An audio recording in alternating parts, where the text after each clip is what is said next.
silence. Moteur. Ça tourne. Action.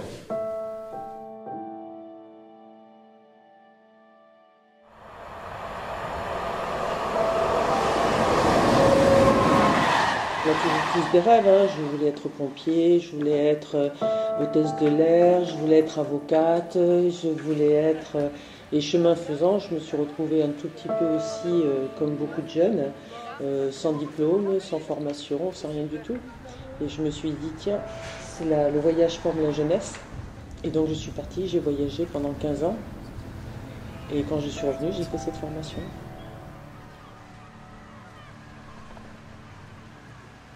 Pourquoi avoir choisi ce métier?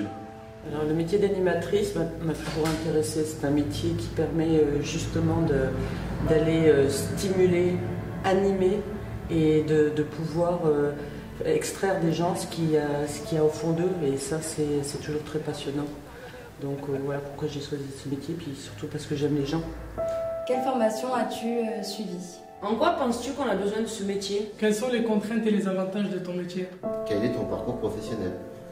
Comme j'aimais l'animation, je me suis dit, tiens, je vais faire une formation d'animatrice en éducation à l'environnement urbain, entre autres, et puis à l'éducation populaire avant tout.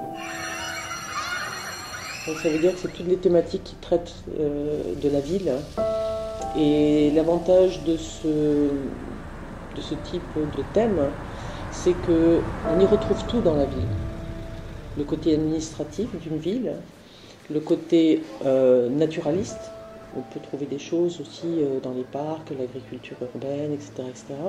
On va trouver tout ce qui est patrimoine, architecture, on va retrouver tout ce qui est vivre ensemble, hein, donc le côté social, hein, on va retrouver tout ce qui est culturel aussi.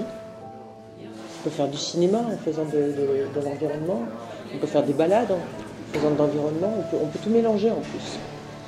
Voilà, ça c'est les avantages. Comment est-ce qu'on va sensibiliser quelqu'un à l'environnement si de l'autre côté, il n'a pas de travail, il a faim, voilà, donc c'est compliqué tout ça. Donc le meilleur moyen, c'est de faire avec les gens. Et c'est ça qui est important, c'est de pouvoir faire émerger tous les projets, mais ensemble. Et c'est comme ça qu'on peut adhérer, c'est comme ça qu'on peut être sensibilisé. C'est dans ce partage.